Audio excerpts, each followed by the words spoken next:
gliding along on the crest of a wave.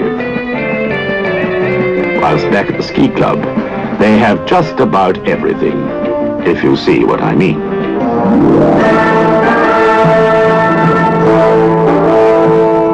It would be too obvious for me to say that people seldom tire of looking at Tyre, so I won't. Tyre, spelt T-Y-R-E, is very, very old.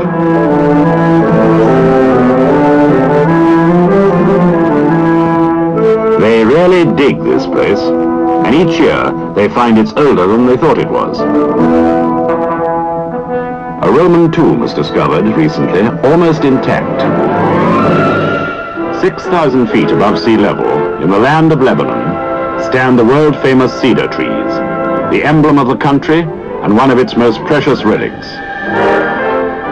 The cedars are situated today in the middle of a paradise for skiers.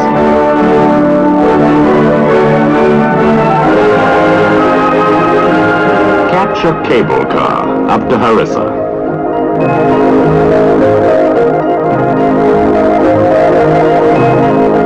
And on the way up, become bedazzled by the beauty which billows out below.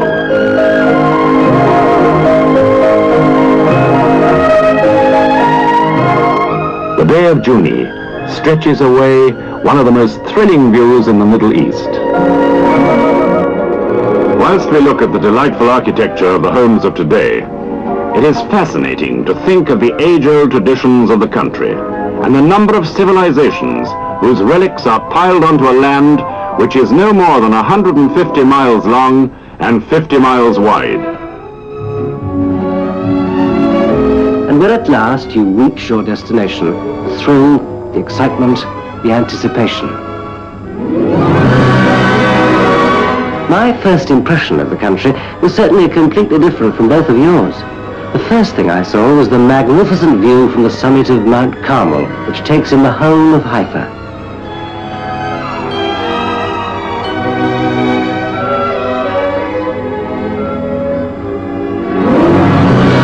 Of Israel's three cities, I think Haifa is the most beautiful.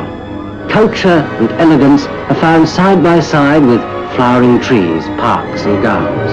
In the wide thoroughfares, which remind me of the boulevards of Paris, outdoor cafes abound where you have your drink and watch the world go by. Tel Aviv is a metropolis where west meets east by day and by night, when the lights spring to life, signs dancing and beckoning in a blaze of electric glory. A last look at Beirut. Its beach washed by the bluest of oceans. A last look at the cedars on their slopes of snow. 300 sunny days. 300 moonlit nights. That is the legacy of the Lebanon.